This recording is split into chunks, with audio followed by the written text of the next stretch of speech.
The Browns have been on fire for the last month of the season, but there's something that we're overlooking when you look at their success. If you're new to the channel, we make videos for teams that don't get the love nationally like they should. Browns being one of those teams. We're actually Detroit Lions fans, but we love covering the Browns. Real similar franchises, a lot of storied history. And by the way, since we're Detroit Lions fans, I know this isn't a Lions video, but let me know in the comments what you thought of that Dallas Cowboys late game ending 2-point conversion. I mean, am I crazy, or did the guy that caught the ball walk up to the ref and have a discussion? You going to tell me he didn't say, "Hey, I'm going to be eligible"? Like, we've been practicing this play. He just went up to him and just was talking to him. Like, you never talk to the official just one-on-one, or there's another guy there, but it's like, you're going to tell me he didn't say anything to you about him being eligible?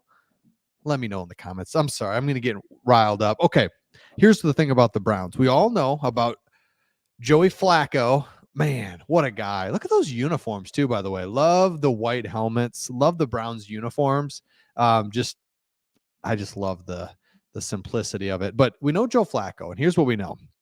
300 yards for the fourth straight game. So just for context on that, and this is not the secret to success. There's another reason, but I just want you to understand that the Flacco stuff's really getting the attention, but there's something else. But look at this. This is Matthew Stafford's stats. Over the last 8 games, he's thrown for over 300 yards just one time.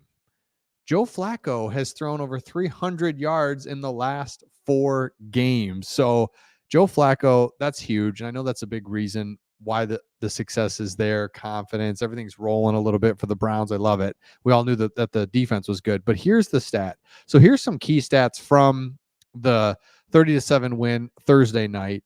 Here's the thing that's just kind of secretly going to make or break the Browns for me, and that is the Browns rushed for 127 yards on 28 attempts, but Jerome Ford totaled 121 yards, 64 rushing, 57 receiving, and 2 touchdowns.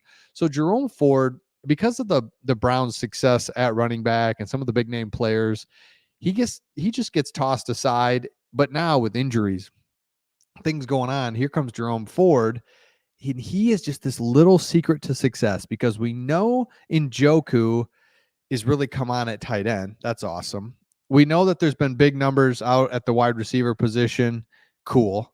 But at the end of the day, we all know, and we'll get back to some other key stats. It's like really interesting, but we all know at the end of the day, you have to be able to run the ball and stop the run in the NFL. If you do that, you're in just a great spot. If you can't, then it's just going to make life hard. But if the Browns can run the ball like they did last week, it's just easy. I mean, it's not even, that's a good Jets defense, and that was just an easy game. Flacco's pitching around, they're running, they're throwing. It's so much easier. Now, is it going to be like that in the playoffs? No.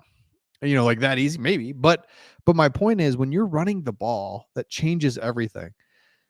You look at Elijah Moore, 5 passes, 61 yards. Njoku, 6 catches, 134. Just unbelievable. The Browns defense had 7 pass deflections. No Jets receiver had over 50 yards receiving.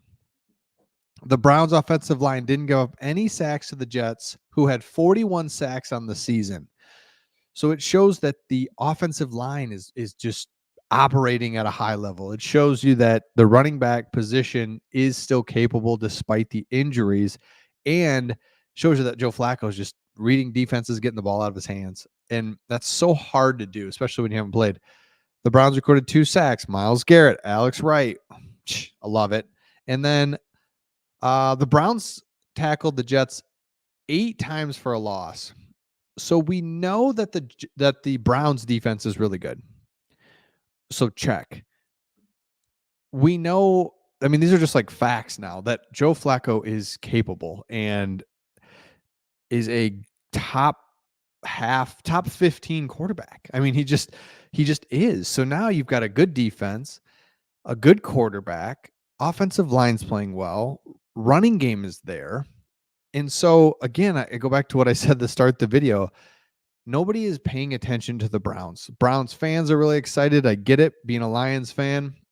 But outside of that, you just look at a team that came from the NFC North, which was just supposed to be this dominating, and it is, division, right? They get through that gauntlet. The AFC in general was supposed to be, and it was just very difficult. Cincinnati, Buffalo, you name the teams that are just like day in and day out are going to be there year in and year out.